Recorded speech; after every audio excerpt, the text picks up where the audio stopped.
Well, we're joined by Jum'ah, the British coordinator of the main Libyan opposition movement, the Interim National Council. We also have the political analyst and writer for the respected socialist magazine, The Monthly Review, Sukant Chandan.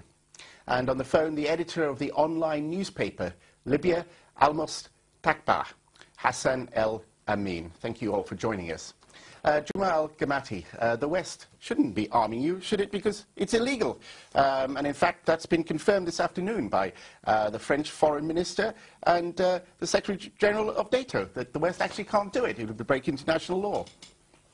We are not asking the West to arm us, and it's not the West, by the way. It is the international community that has intervened in Libya. It's the United Nations Security Council Resolution 1973. It's got a very broad alliance of 43 countries, including 5 Arab countries. 2 of them are engaged in military action, including Turkey, one of the largest Muslim countries in the Islamic world. What we are asking is that it's our moral right to actually, we have a lot of frozen assets outside Libya, tens of billions of dollars. We can now export oil from the eastern region. We have a moral right to procure weapons and arms. Well, there's an arms embargo, though. That's not a.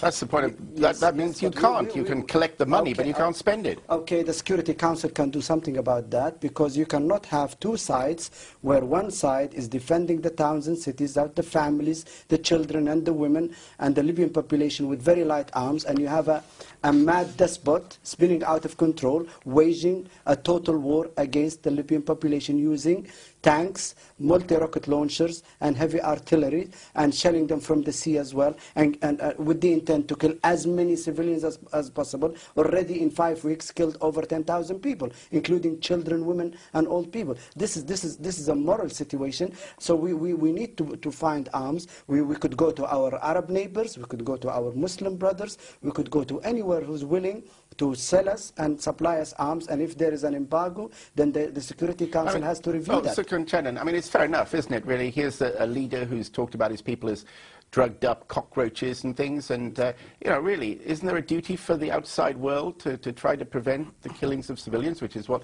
the purpose is, and if that means providing arms, which it looks like it might need to, they should do that. This has got nothing to do with killing of civilians. This has quite clearly been a British and French and subsequently a US plot from the very beginning. And so there are no civilians killed. And they gave the game away. 10,000 killed are not civilians. And they gave the game away. This is ridiculous. When William Hague said on the 2nd day of the rebellion that Gaddafi has fled to Venezuela. He was the most senior politician at that point to speak up. And what he said by doing that, he said he gave away a whole bunch of clues as to the British hand in this plot from the very beginning. Meaning that... But even if there are imperial intentions behind this, and, you know, many would accept that, we're in a situation now, though, where don't you think civilians might need to be helped? Again, this is not a question of civilians. The best way, of course, we're do you accept getting, that 10,000 have been killed, and do you condemn that or not? No, I don't accept that 10,000. Fine, I'm leaving. No, wait, listen. I'm not having a Muslim brother denying that 10,000 people of my brothers and sisters, children and old people, have been killed by a mad despot, and he's not willing to admit to it, and he's not willing to condemn it. I'm sorry, I'm not having a Muslim man. NATO is bombing your country. Please. Bye-bye. I don't need to. I have plenty, you know, hundreds of media outlets are after me. No, but we need to hear your voice, sir. But, I mean, we need to hear your voice. No. Because, I mean, look, we're having a debate. You don't think that having a... How can you deny that? How can you not? This is a Muslim man. I'm not Muslim, just by the way. The killing of 10,000 women and children, Muslim women and children in Libya. Listen, you've invited NATO to bomb your country. How can a Muslim think like that? Shouldn't this be... Don't you want to put that to him? This is absolutely ridiculous. Well, I'm sorry, Jum'ah there has unfortunately left us, but we will continue with this discussion without him. We're sorry he felt the need to go.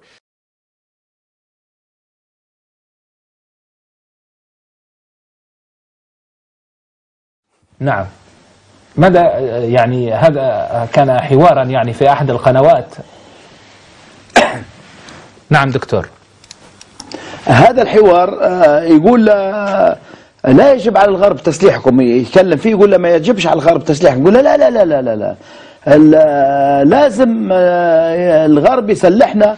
الثاني المحاور يقول له هذا خرق للقانون الدولي، هو يقول له لا لا نحن ما نسأل الغرب تسلحنا، نحن نبوا الفلوس نشرب بهن. شفتها يعني شوف الانفعال انا اتمنى يحلوا لي صوت باش نترجم لهم. نعم. تصور ما قبلش ان التسليح غير قانوني.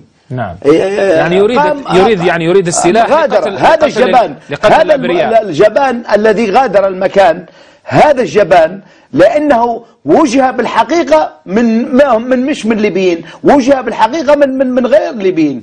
ذا ويك هذا محطه دارت معاه ذا وورلد ويك، هرب هذا الشر الشاب الحقير ما تقبلش الحقيقه، لم يقبل الحقيقه. يعني هناك يعني حتى استغراب من هو يقول غير قانوني والقذف غير قانوني والضرب. كان هذا جزءا من إحدى الحلقات السابقة عبر برنامج عشم الوطن، وعرضنا فيه هذا اللقاء في إحدى القنوات الإنجليزية.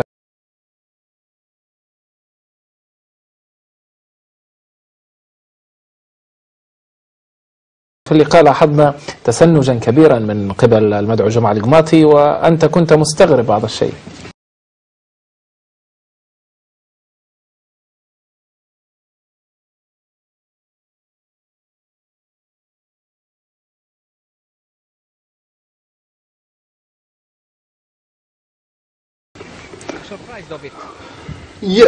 نعم، بصراحة لم أكن مستغربا، لم أكن متعجبا، لأن هؤلاء الأشخاص لم يواجهوا ذا الأمر، وهذا أمر، وهذه هي الطريقة التي يتصور أن لم أنهي جملتي وكنت عبرت عن نصف جملتي وقد صرخ في وجهي ولم تتح لي فرصة لأن أتحدث، وبالتالي سوف أوجه لي رسالة عد إلى الأستوديو معي، لنعد إلى الأستوديو الإذاعة المرئية ولنناقش بشكل واضح وبشكل شامل. إذا كنت تعتقد في قضيتك وإن كنت تعتقد فيها مخلصا، إذا كانت قضيتك عادلة فإننا لن تخشى أن تدخل استوديو معي لأن تكون لنا نقاشا شديدا. أني سأعود إلى بريطانيا خلال بضعة أيام، آمل أن نلتقي بك ونجري نقاشا جيدا. هذوما لا يرجعون لأنهم جبناء، ولا يرجعون إلا لمحطات تدفع لهم كما عملت محطة أبو ظبي وماذا